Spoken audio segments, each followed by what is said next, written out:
Hello class. Welcome back बच्चों। लो प्यारे बच्चों, स्टार्ट करते हैं नया लेक्चर। बेटा सबसे पहले प्रॉब्लम का डिस्कशन हो रहा है, इलस्ट्रेशन 3 4 5 6 की।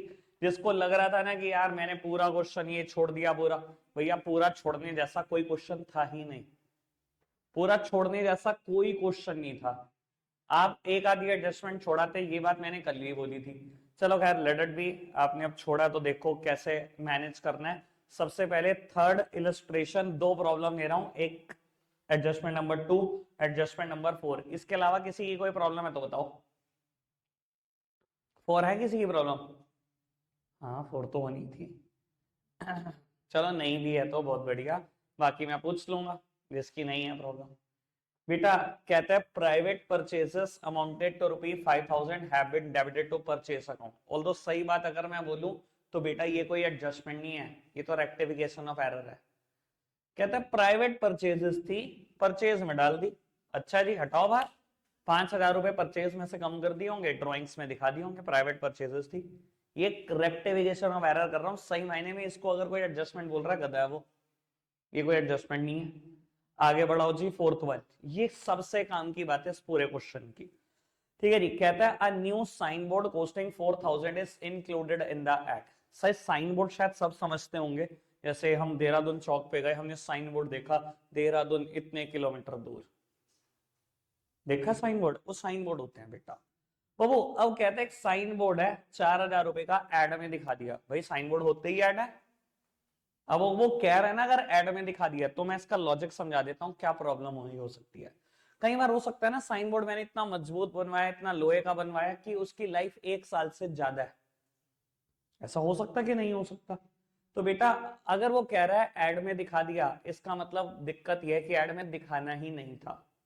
अगर एड में नहीं दिखाना था तो कहां दिखाना था? यानी कि उसकी लाइफ 1 साल से ज्यादा थी, उसे फर्नीचर फिटिंग्स में दिखा देना था। समझ में आई बात? 4,000 रुपए एड में से हटा देना, कहां पहुंचा देना? फर्नीचर फिटिंग्स में। और जब फर्नीचर फिटिंग में 4,000 बचाओगे तो बेटा फर्नीचर फिटिंग में 10% डैप है। इस 4,000 पे भी डैप लग जाएगा 400 का। शायद इस क्वेश्चन में फर्नीचर फिटिंग 16,000 की गिवन होगी। जब मैं 4,000 जोड़ूंगा तो 20 हो जाएगा, तो डैप किस पे लगेगा? 20 पे लगेगा, यानी कि 2,000 का डैप लगेगा। अगर किसी ने एडजस्टमेंट नंबर 4 ठीक नहीं करी तो बाय डिफॉल्ट उसकी फिफ्थ भी गलत होगी, क्योंकि वो 16,000 पे डैप लगा के आया होगा। पहले बताओ, अब ये जो मैंने बात बोली, मैंने बहुत तेजी से तो नहीं बोली, बात समझ में आई सबको? अच्छे से समझ में आ गई ना? कोई दिक्कत कोई परेशानी तो नहीं? आगे बढ़ जाए। मैंने खुद ही प्रॉब्लम ले ली है, इसके अलावा मुझे नहीं लगता कोई प्रॉब्लम होगी। कल ये बात बताई, क्लोजिंग स्टॉक बहुत पुरानी बात है। 3 एडजस्टमेंट मैंने ही बता दी। Illustration number 4। अब जितने कह रहे हैं ना प्रॉब्लम प्रॉब्लम, भैया इतना मत रो, ऐसे कोई प्रॉब्लम वाली बात नहीं है। ठीक है जी। सर इसकी थर्ड और फोर्थ प्रॉब्लम के अलावा कुछ और, थर्ड और फोर्थ मैं ले रहा हूं, मुझे डिफरेंशिएट कराना है। इसके अलावा किसी की कोई प्रॉब्लम है तो पूछो। थर्ड और फोर्थ के अलावा, थर्ड और फोर्थ किसी की प्रॉब्लम है? कोई प्रॉब्लम नहीं आई?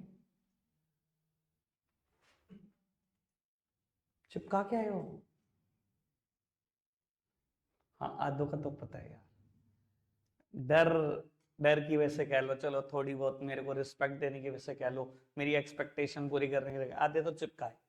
मैं यकीन से बोल सकता हूँ कि अभी मैं पूछूं थर्ड और फोर्थ में डिफरेंस क्या है, 50% बच्चे बता ही नहीं सकते, बता ही नहीं सकते डिफरेंस। अच्छा भाई, आप कह रहे थे आज आप सबकी प्रॉब्लम ले लोगे, थर्ड और फोर्थ में क्या डिफरेंस है? थर्ड और फोर्थ पढ़ दो, डिफरेंस बता दो आज।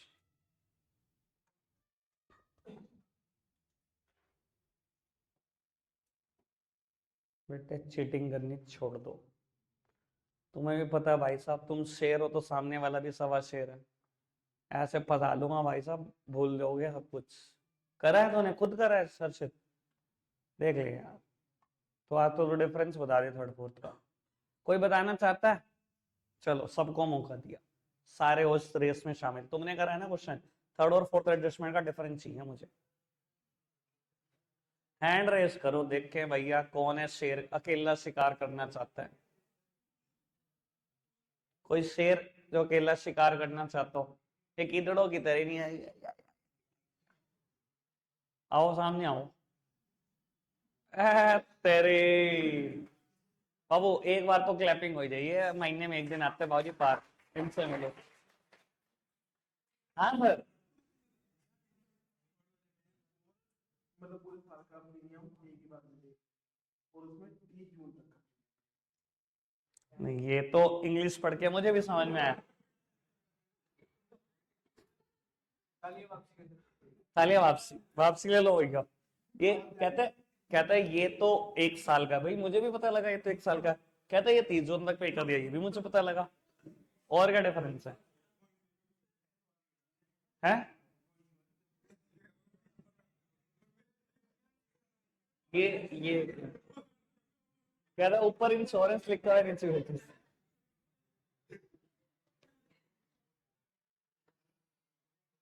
ये बहुत बढ़िया बात थी। ये इंग्लिश का डिफरेंस था, अकाउंट्स का नहीं। हाँ,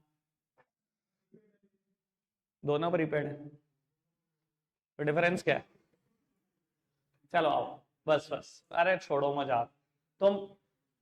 सर बिल्कुल चुप, एक बार ना कोशिश करता हूं मैं समझाने की, ठीक है? मुझे तो कभी कभी लगता है भाई मुझे तुम पागल कर दोगे। ठीक है, इंश्योरेंस 2,000 रुपए का है। कहता है insurance premium is paid for the year ending 30th June 13। बेटा कहते हैं इंश्योरेंस पे किया आपने एक साल के लिए, और वो एक साल खत्म हो रहा है 30 जून 13 को। प्लीज सामने देखना, मैं बहुत काम की बात बताऊंगा। और बेटा मेरा साल शुरू कब से हो रहा है? भैया अगर एक साल के लिए पे किया है तो 30 जून 12 से शुरू हो रहा होगा ये एक साल, ठीक है ना? या 1 जुलाई 12, कुछ भी बोल लो। बेटा मैं अकाउंट्स बना रहा हूं इस पर्टिकुलर क्वेश्चन में 31 मार्च 13 के लिए, चाहे आप देख लो उठाकर। 31 मार्च 13 तक के लिए अकाउंट्स बना रहा हूं, मेरी बैलेंस शीट की डेट 31 मार्च 13 है, जो उसने मांगी है मुझसे। ठीक है, अब यार इतने तो समझदार बन जाओ। मैंने आपको ना डेप्रीसिएशन चैप्टर से एक बात बोली है, और मैं कहता हूं कुछ नहीं, ये एक दो बातें मुझसे सीख लो। जब आपको डेट फंसाई ना, नंबर लाइन बना लो। मैं आज के लिए नहीं बोल रहा हूं बात, सीए फाइनल में भी मैं ऐसे ही करता था क्वेश्चन। 11th 12th में देख लेना, जब डेट फंसाएगी मैं क्या करूंगा। कभी और आगे पढ़ाने का मुझे मौका मिला, आपको पढ़ने का मौका मिला, देख लेना मैं क्या करूंगा जब मुझे डेट फंसाएगी। हमेशा नंबर लाइन बनाता हूं भाई। उसने बोला एक साल के लिए इंश्योरेंस प्रीमियम पे किया, वो एक साल कब खत्म हो रहा है? 30 जून 13 को, यानी कि शुरू कब हो रहा होगा? 30 जून 12। यानी कि बेटा मैं जब अकाउंट्स बना रहा हूं, क्योंकि 31 मार्च 13 के लिए बना रहा हूं, ये बेटा 9 मंथ्स तो मेरे साल में कवर हो रहे हैं, ये 3 मंथ्स कवर नहीं हो रहे ना। अगर मैंने 2,000 रुपए प्रीमियम दिया, प्लीज उत्तर सामने देखो, अब काम की बात। अगर मैंने 2,000 रुपए प्रीमियम दिया फॉर 12 मंथ्स, 12 महीने का, तो 3 महीने का कितना? 500। अगर 2,000 12 महीने का, तो 3 महीने का कितना? 500, यानी कि 500 रुपए प्रीपेड है। समझ में आती है बात? क्या करूंगा? 2,000 में से 500 माइनस करूंगा प्रीपेड पी एंड एल में, और कहां ले जाऊंगा? एसेट्स में दिखा दूंगा प्रीपेड इंश्योरेंस प्रीमियम 500 रुपए का। जल्दी तो नहीं बोली बात, समझ आई बात? अब फोर्थ और इसमें जमीन आसमान का अंतर है, आराम से सुनना बेटा। फोर्थ में क्या कहता है? Wages have been paid up to 30th June 13। और वेजेस की एक मिनट बस अमाउंट देख लो मैं बेटा। वेजेस 6,000 रुपए की है। कहता है कब तक पे कर दी? 30 जून 13 तक पे कर दी। बेटा 30 जून 13 तक ये भी पे कर दी। अब बेटा लेकिन इसने और इसने जो स्टेटमेंट बोली उसमें बहुत फर्क है। इसमें कहा था इंश्योरेंस 30 जून 13 तक का पे कर दिया, लेकिन ये एक ईयर का पे किया, यानी कि शुरू कब किया होगा? 30 जून 12। इसने नहीं कहा कि एक ईयर का पे किया, इसने कहा 30 जून 13 तक का पे कर दिया। अगर मुझे नहीं बताया कब से पे करना शुरू करा, तो मेरे फाइनेंशियल ईयर से पे करना शुरू किया मैंने, यानी कि 1 अप्रैल 12। और मुझे अकाउंट्स कब तक बनाने हैं? वही 31 मार्च 13 के लिए। यानी कि ये जो मैंने 6,000 की वेजेस पे करी, ये मैंने 15 महीने की पे करी। ये देखो, यहां तो उसने कहा था एक साल का इंश्योरेंस पे किया, मतलब 12 महीने का ही पे किया। यहां उसने कहा 30 जून तक दे दी वेजेस, यानी कि अगर मेरे को यही नहीं बता रहा कब से दी, तो भैया जब से साल शुरू हो मैं तो तब से ही दे रहा हूं। मैं तो पूरे 15 महीने की दे चुका हूं, जिसमें से 3 महीने की प्रीपेड। यही तो 3 महीने की प्रीपेड है जो मेरे पीरियड में नहीं आ रहा। ये टाइम पीरियड तो नहीं आ रहा ना मेरे अकाउंट्स के टाइम पीरियड में, तो आगे के 3 महीनों का। समझ आई बात? बेटा अगर 6000 15 महीनों की है तो एक महीने की कितनी 500, यानी कि 3 महीने की कितनी, सॉरी ये 400 आएगा, 400 आएगा, ये 1200 आएगा।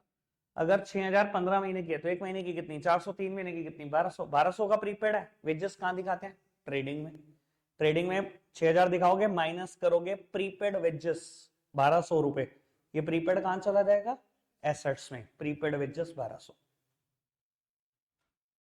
सर फर्क है ये जो डिवाइडेड बाय 12 और डिवाइडेड बाय 15, तुम्हें तो फर्क ही नहीं लग रहा था, एक बता नहीं पा रहा था, प्रॉब्लम थी नहीं एक की भी।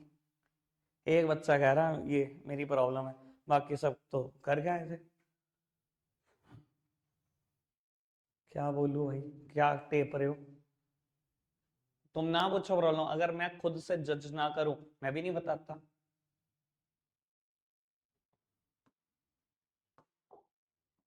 आगे बढ़ते हैं, फिफ्थ क्वेश्चन।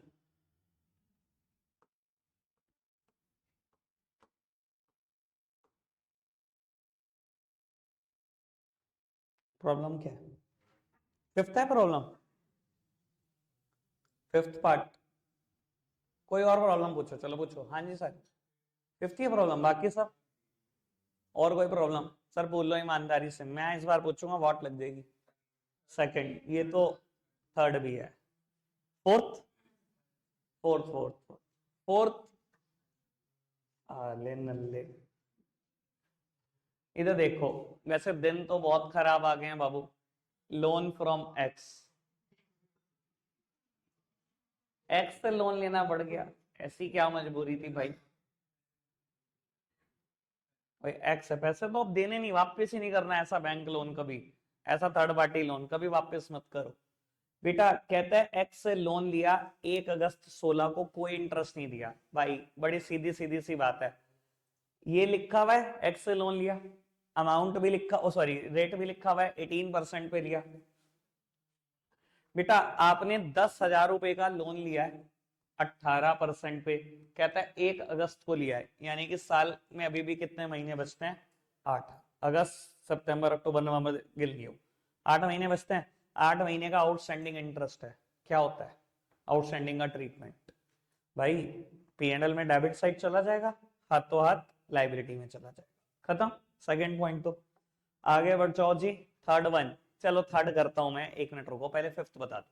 कहता है entire stationery was used by the proprietor for own purpose, कहता सारी के सारी स्टेशनरी उसने अपने लिए इस्तेमाल करी है, यानी कि क्या करोगे बेटा, P&L में खर्चा दिखा देना, क्योंकि बिजनेस का खर्चा नहीं है, उसने अपने लिए इस्तेमाल करी है सारी की सारी स्टेशनरी, शायद 2000 होगी, है ना, सब ड्राइंग्स में डाल देना।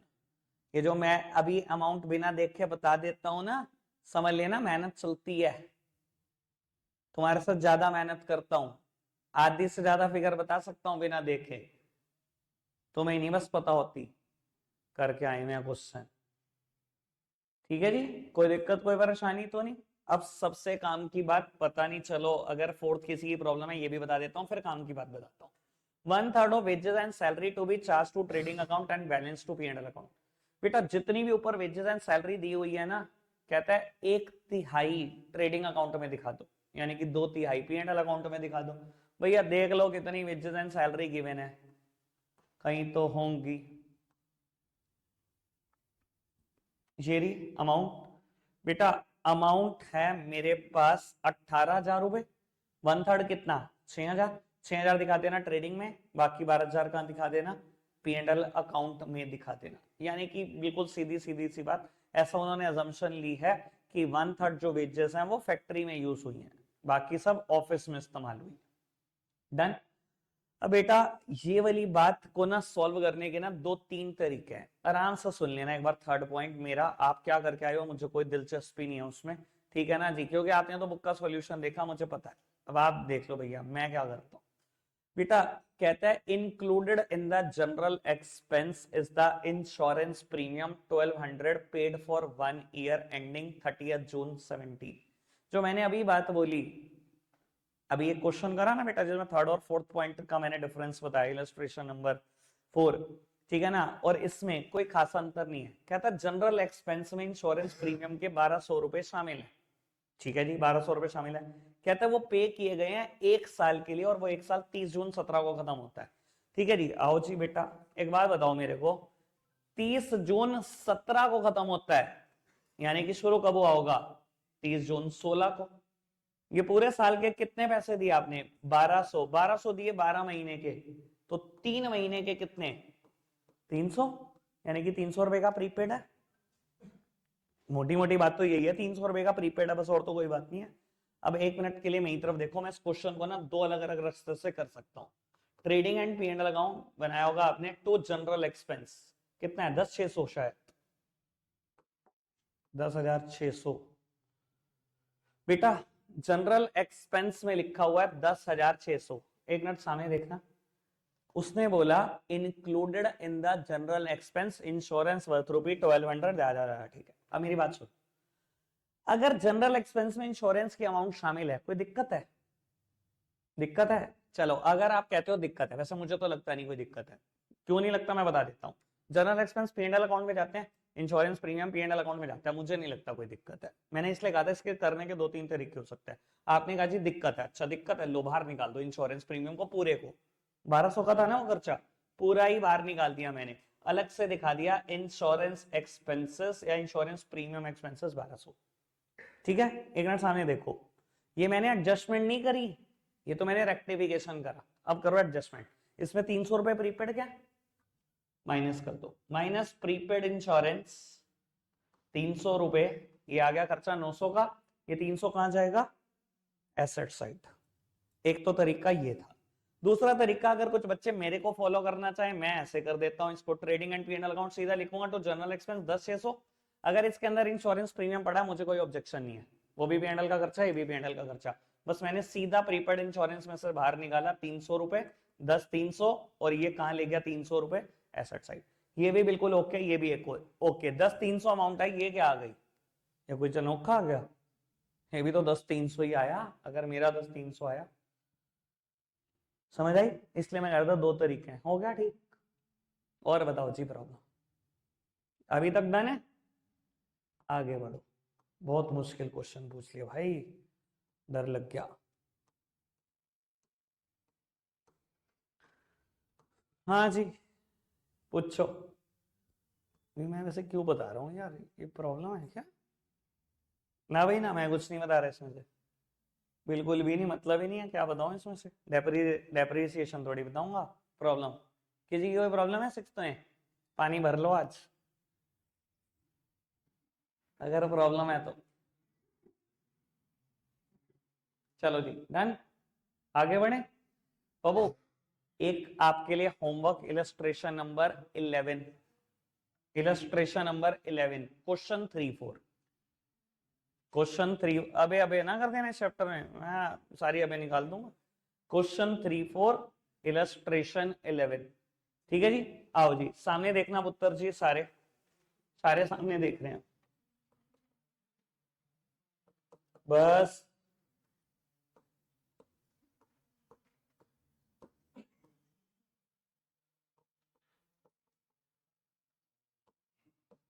ओए शौर्य, चुप नहीं रह जाता क्या?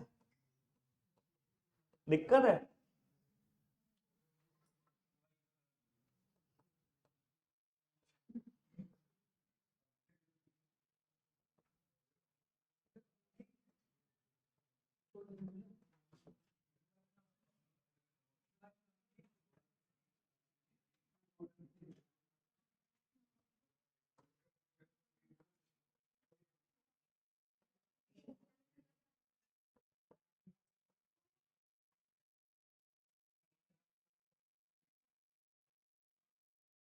बस बाबू बस, सामने देखना जी बस।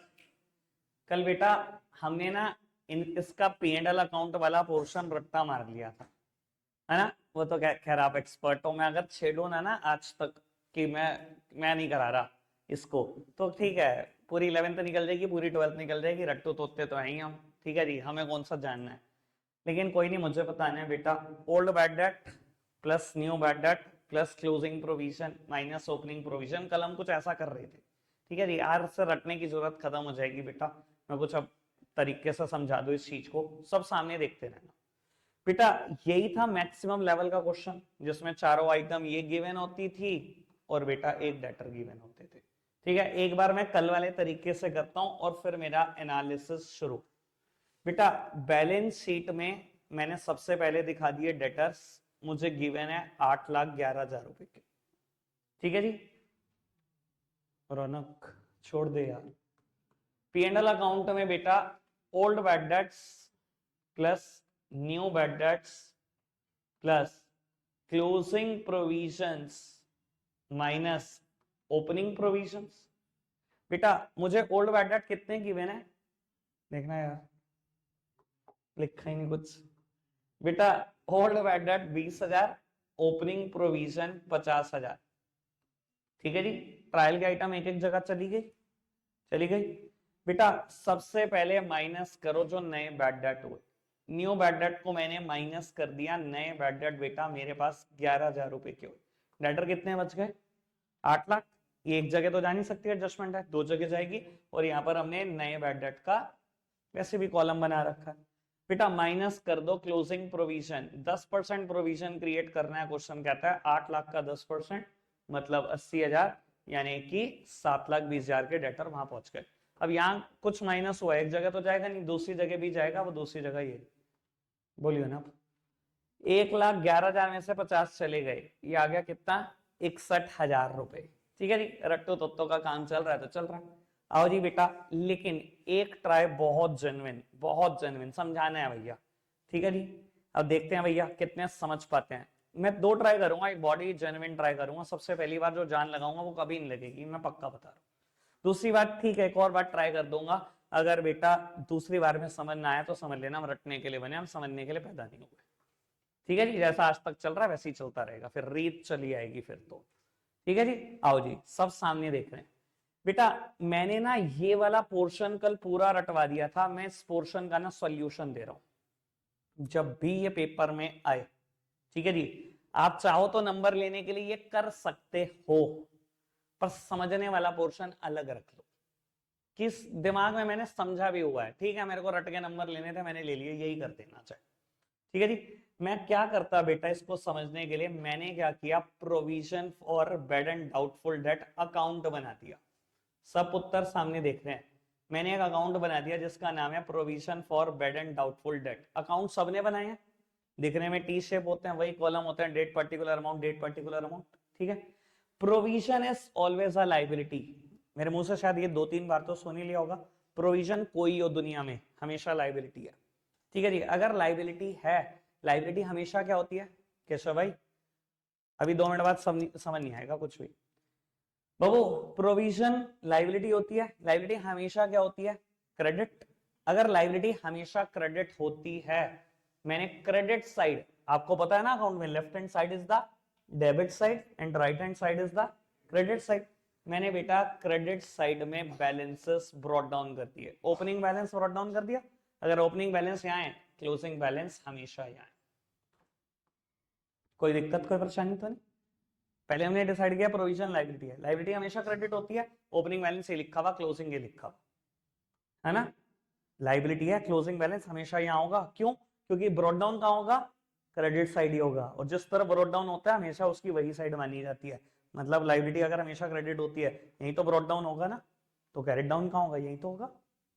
कोई दिक्कत कोई परेशानी तो नहीं? बेटा अब एक बात बताओ, क्या मुझे ओपनिंग प्रोविजन गिवन होते हैं? क्वेश्चन में गिवन होते हैं, ट्रायल में गिवन थे 50,000। ये देखो मैंने यहाँ पे भी लिखे थे, ये देखो गिवन थे कि नहीं थे? गिवन थे 50,000। आओ जी प्यारे बच्चों, मैंने बेटा ओपनिंग प्रोविजंस लिख दिए 50,000 रुपए। कोई दिक्कत कोई परेशानी तो नहीं? प्रोविजन किस दिन के लिए बनाता हूं? कि मुझे डाउट है, कुछ लोग हैं जिनसे मैंने पैसा लेना है, पैसा ना रोक लें। पैसा रोकेंगे तो प्रोविजन से कोप अप करूंगा, इसलिए बनाता हूं ना प्रोविजन, इसलिए बनाता हूं। बेटा क्वेश्चन कहता है कि बैड डेट हो गए 20,000 रुपए के। अच्छा एक बात बताओ, जर्नल एंट्री क्या करोगे अगर बैड डेट होंगे 20,000 के? सामने देखो प्लीज, क्या करोगे? बैड डेट टू डेटर, फटाफट से बोलो, एंट्री तो आती होगी। बैड डेट मेरा नुकसान ही तो है, दुनिया के सारे नुकसान का क्या होता है? डेबिटेड होते हैं। और इसकी वजह से क्या होता है, मेरे डेटर ही तो कम हो जाते हैं। मैंने एंट्री यही तो की होगी, बैड डेट टू डेटर, है ना। जब ये बेटा 20,000 के बैड डेट हुए, इससे कहां से कोप अप करूंगा मैं? मैंने बेटा प्रोविजन बना रखा है 50,000 रुपए का, कि कोई भी पैसे रोकेगा मेरे, कोई भी पैसे मारेगा, कहां से सेट ऑफ करूंगा? प्रोविजन से सेट ऑफ करूंगा जी मैं तो। ठीक है जी, इसी दिन के लिए तो प्रोविजन बना रखा है बेटा। मेरे को इसको कोप अप करना है, इसको मीट आउट करना है बेटा। अगर बैड डेट को मीट आउट करना है 20,000 रुपए का, कहां से मीट आउट करूंगा? प्रोविजन को कम कर दूंगा, यही तो एंट्री करूंगा। प्रोविजन क्या होता है? अपने प्रॉफिट में से एक अमाउंट मैंने अलग निकाल के रखी हुई है कि नॉन लाइबिलिटी के लिए। और अगर मैं कहूं मैंने provision for bad and doubtful date बना रखा है, इसलिए बना रखा है अगर कोई भी बैड डेट होगा यहीं से ही मीट आउट करो। 20,000 रुपए एक आदमी ने मेरे मार लिए, मैंने क्या करा, चल भाई 20,000 रुपए प्रोविजन के बैंक अकाउंट में से कम करे, चल मीट आउट हो गए, छोड़ो, इतनी टेंशन नहीं है। यानी कि मेरे प्रोविजन घट के 30,000 रह जाएंगे, ये मैंने घटा लिया प्रोविजन के नहीं। प्रोविजन लाइबिलिटी हमेशा क्रेडिट होती है, अगर डेबिट हो रही है घटी तो रही है। समझ में आ रही है कि नहीं इतनी बात? यही दो एंट्री हुई होंगी जब भी बैड डेट हुए होंगे, पक्का से। इस एंट्री की पोस्टिंग कराना, मैं प्रोविजन अकाउंट बना रहा हूं। Provision is on the debit side, posting should be done on the debit side. नाम किसका आएगा? सामने वाली साइड का, यानी कि टू बैड डेट 20,000 रुपए। कोई दिक्कत, कोई परेशानी तो नहीं? कहां से आई ये समझ में आई बात? ठीक है जी। कहता दोबारा 11,000 के बैड डेट हो गए, नीचे लिखा हुआ है एडिशनल इन्फो में 11 के बैड डेट हो गए, तब क्या एंट्री होगी? Bad debt to debtor, provision to bad debt. फिर दोबारा यही एंट्री हुई होंगी। अगर बेटा provision is on the debit side, posting should be done on the debit side, सामने वाली साइड का नाम लिख दो, दोबारा यही एंट्री कर दी। ठीक है जी। क्वेश्चन है क्लोजिंग प्रोविजन बना दो डेटर का 10%। अच्छा जी बना दो। ये रहे डेटर, इसका 10% प्रोविजन बनाया 80,000, क्लोजिंग प्रोविजन की अमाउंट ये रही 80,000। सब कुछ लिख दिया, जो आया बैलेंसिंग फिगर आ गया। अकाउंट बंद करो। Highest total should be placed on the both side. ये हाईएस्ट दिख रहा है बेटा, 1,11,000 रुपए। हाईएस्ट को दोनों तरफ लिख दो। ये इस तरफ बैलेंसिंग फिगर आ गई, बैलेंसिंग फिगर का नाम है by profit and loss account. और बेटा एक अकाउंट से दूसरा अकाउंट में जाने की कुछ शर्तें होती हैं, साइड बदल दो। पीएनएल अकाउंट में जाएगा साइड बदल के, टू नाम क्या आएगा अकाउंट का, to provision for bad and doubtful debt 61,000। आपका आंसर क्या है? 61 ही तो आया, मेरा अकाउंट बना के आया, आपका रट गया बेटा। अब आप कहोगे समझाया तो है नहीं, है तो अकाउंट बना दिया। आओ बेटा अब समझते हैं ना, इधर देखेंगे सब प्यारे प्यारे बच्चे, समय की तरफ देखेंगे। बेटा मैंने अपने प्रॉफिट में से एक अमाउंट अलग निकाल के रखी थी, सब सामने देखेंगे बेटा। ये एक प्रयास बड़ा जेन्युइन होगा, एक बारी में समझ लोगे तो मजा ही आ जाएगा। मैंने 50,000 रुपए ने एक अलग बैंक अकाउंट में निकाल के रखे हुए हैं कि कहीं से भी पैसे मरेंगे मेरे तो मैं यहां से मीट आउट करूं। ठीक है जी बेटा, मेरे पैसे मर गए 20,000, मैंने मीट आउट कर दिया। मेरा प्रोविजन कितना रह गया? 50 में से 20 चले गए, 30। ठीक है जी, 11,000 रुपए और मर गए। मैंने कहा ले भाई ये भी मीट आउट कर लो। मेरा प्रोविजन कितना रह गया? 19। क्वेश्चन ने कहा अपने क्लोजिंग प्रोविजन को 80,000 कर दो। मेरे पास कितना प्रोविजन पड़ा? 19। यानी कि अपने प्रॉफिट में से 61,000 रुपए और लाने पड़ेंगे, तभी तो मेरा प्रोविजन 80 होगा। 19 ही तो पड़ा है। मैं अपने प्रॉफिट को कम करके 61,000 रुपए लेकर आया और मैंने अपने प्रोविजन को 80 कर दिया, ये रहे वो 61,000। क्या प्रॉफिट कम हुआ 61,000 रुपए से? इधर देखना, अगर पीएनएल के डेबिट साइड लिख रहे हो, खर्चों की साइड लिख रहे हो, तो प्रॉफिट कम नहीं कर रहे 61,000 रुपए।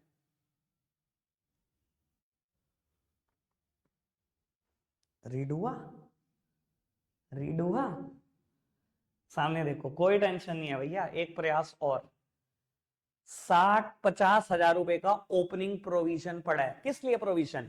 दो बत्ती सुबह सुबह आरती उतारो, बैंक अकाउंट में 50,000 पड़े। आओ जी, किस लिए प्रोविजन बना रखा है? Provision for bad and doubtful date. कहीं से भी बैड डेट होंगे मैं यहीं से मीट आउट करूंगा पहले, है ना। मैंने अपने प्रॉफिट में से 50,000 रुपए अलग निकाल के रखे हुए हैं, कहीं से भी बैड डेट होंगे पहले यहीं से मीट आउट होंगे। ठीक है जी, हो गए भैया बैड डेट 20,000 रुपए के, प्रोविजन से मीट आउट कर लिया। कितने रह गए प्रोविजन? 30,000। 11,000 के और बैड डेट हो गए, कितना रह गया प्रोविजन? 19,000। क्वेश्चन कहता है 80 का प्रोविजन चाहिए जब साल खत्म हो, 80 का। भैया मेरे हिसाब से तो 19 का बैठ रहा है, यानी कि 61,000 रुपए और प्रॉफिट को कम करना पड़ेगा। कर लो कम 61,000 रुपए। अगर मैं 61,000 रुपए और प्रॉफिट को कम करूंगा, ये देखो यहाँ रिफ्लेक्ट भी हो रहा है, और आप अगर जर्नल एंट्रीज सॉरी अगर अकाउंट बनाकर नहीं कर रहे थे, सीधा पोस्टिंग कर रहे थे, तो यहाँ पर भी रिफ्लेक्ट हो रहा है कि प्रॉफिट 61,000 से कम हो रहा है। ठीक है जी, बात समझ में आती है? मैं भैया इसी के फेवर में हूं हमेशा हमेशा हमेशा, क्योंकि रीडिंग आसान होती है। बाकी आप देखो क्या करना है। मैंने तो रटने वाला तरीका भी सिखा दिया, एक दिन तक पूरे 24 घंटे आपने रटा भी रहा, आज मैंने समझा भी दिया, कोई दिक्कत तो नहीं? समझ में आती है बात? अब मेरे को ना इसमें से थोड़ा सा अमेंड करके ना एक बात और समझानी है, ठीक है? सब सामने देखते रहेंगे बेटा, मैं थोड़ा सा इसको अमेंड कर देता हूं और एक चीज और समझाता हूं। मान लो ये 1.5 लाख होता, प्लीज सामने देखना, मान लो ये ओपनिंग प्रोविजन 1.5 लाख होते, बाकी सब कट कॉपी पे सेम रहने दो, ठीक है? रीडिंग एक बार और सिखाना चाहता हूं। अच्छा, अगर ये 1.5 लाख होते, ये अमाउंट देखना 20,000, 80,000, 11,000, 1,11,000, ये 1.5 लाख है, माइनस की फिगर आ रही है 39,000, माइनस लिखते? कल क्या किया था, इधर लिखा था, मैंने नाम बोला था, मैंने कहा क्या लिखोगे, by provision for bad and doubtful date 39,000, यही बोला था। मैंने कहा था कि कल मैं बताऊंगा ये नाम कहां से आएगा, कहा था ना बताऊंगा। अच्छा जी, अब समझते हैं बेटा। इस बार ना ओपनिंग प्रोविजन 1.5 लाख रुपए के हैं, सब सामने ही देख रहे हैं बेटा, मैं अब काम की कहानी समझा रहा हूं आपको बेटा। इस बार ना ओपनिंग प्रोविजन 1.5 लाख रुपए हैं, सब सामने देखना भैया। मैंने 1.5 लाख रुपए अलग निकाल के रखे हुए, पैसे मरेंगे पैसे मरेंगे पैसे मरेंगे, 20,000 एक आदमी ने रोक लिया, कोई दिक्कत नहीं, मैंने कहा यहां से मीट आउट करो, कितना बड़ा बचा प्रोविजन, 31, 11,000 और रोक लिए, मैंने कहा कोई नहीं यहां से मीट आउट करो, कितना बचा बीबी प्रोविजन, 19। क्वेश्चन ने कहा जब साल खत्म हुआ आपको सिर्फ 80,000 के प्रोविजन की जरूरत है, शायद प्रोपराइटर को ये लग रहा होगा 19 बहुत ज्यादा हो गया, 80,000 से ज्यादा नहीं मर सकते, उसने कहा बस 80 चाहिए, और मैंने कितने अलग निकाल के रखे हुए, एक 19 अलग निकाल के रखे हुए हैं, क्वेश्चन कह रहा बस 80 चाहिए, मतलब 39,000 के प्रोविजन की कोई जरूरत नहीं है, नहीं है जरूरत, दोबारा प्रॉफिट में डाल दो पैसा, प्रॉफिट में से ही तो अलग निकाल के रखा था, अगर जरूरत ही नहीं है 39,000 की वापसी डाल दो प्रॉफिट में, आ जाओ जी डाल दो बेटा। अब ये तो बात मैंने करी समझाने वाली, ठीक है? जिनको समझ ही नहीं आता आओ बैलेंस करो इसको, जब बैलेंस करोगे तो यहाँ 39,000 बच रहा है, जब भी बैलेंस बचेगा इस अकाउंट में नाम एक ही है, तो प्रॉफिट एंड लॉस अकाउंट, अगर बाय में बच रहा था तो by profit and loss account. एक अकाउंट से दूसरे अकाउंट में जाने की शर्तें हैं, साइड बदल दो नाम अकाउंट का आएगा, देख पता लगा कि कहां से आया है नाम, उस अकाउंट से आया ये नाम। कितने रुपए है, 39,000। समझ में आया इसका मतलब क्या है रीडिंग करने पे, कि मुझे आखिरी में प्रोविजन 80,000 का चाहिए था, मेरे पास पहले से ही प्रोविजन 19 का पड़ा है, क्वेश्चन कह रहा चाहिए 80 का, तो 39,000 रुपए का करोगे क्या भाई, वापसी डालो ना प्रॉफिट में। और अगर मैं क्रेडिट साइड में दिखा रहा हूं तो प्रॉफिट ही तो बढ़ा रहा हूं, अगर मैं P&L अकाउंट की क्रेडिट साइड में दिखा रहा हूं प्रॉफिट ही तो बढ़ा रहा हूं। क्रेडिट साइड क्या होती है, इनकम और गेन ही तो होते हैं, ये प्रॉफिट ही तो बढ़ाएगा मेरा, ये मेरा एनालिसिस है, ये रीडिंग है अकाउंट्स की। आई होप कुछ तो पहुंचा होगा ना यार, 5-10% तो पहुंच गया ना तुम्हारे तक, ठीक है ना? मुझे पता है कहीं कह रहे हैं पूरे 100 आता है, भाई समझ में आया, सुना है उन्होंने, नहीं समझ कोई दिक्कत नहीं यार, 2 बार और रिपीट कर देंगे, और इससे ज्यादा क्या हो जाएगा, 20 मिनट और फालतू सही, ठीक है? मुझे पता है रट के नंबर आ जाएंगे, old bad debt plus new bad debt plus closing provision minus opening provision, जिंदगी में नहीं बोलते हम, रट लेंगे आगे नंबर। पर भाई accounts is a subject of reading यार, थोड़ा सा रीड करो, इतना मुश्किल नहीं होता, ठीक है जी? करो रिपीट एक आधी बार और, शांत हो गया, पानी पिलाओ भाई इनको, तो आज सांप सूंघे इनको, क्या करा दिया प्रोविजन। मैंने कल कहा था आगे के एडजस्टमेंट मुश्किल हैं, 2-2 3-3 दिन खाएंगी, इसलिए कहा था बाबू, नो एडजस्टमेंट तो कराने में मैंने 2 दिन लिए थे। चलो खैर कोई दिक्कत नहीं, एक बार ट्राई करना, ये वीडियो दोबारा देख सको, लिंक मैं ग्रुप में दूंगा, एक बार वीडियो देख लो, मैं बोल रहा हूँ जिनको 95-99 कोई भी 1% की भी कमी रहेगी ना वो क्लियर हो जाएगी, वीडियो से ही क्लियर हो जाएगी। अगर आपको लगता है कि मुझे 50% से कम समझ में आया, कल दोबारा रिपीट कर, ठीक है जी? सिर्फ एक इलस्ट्रेशन 11 क्वेश्चन 3-4, इलस्ट्रेशन 3-4 जैसे हैं वो करके आना। इलस्ट्रेशन 11 नया है। ठीक है जी, रखते हैं आज के लिए इतना ही है प्यारे बच्चों, बाय बाय।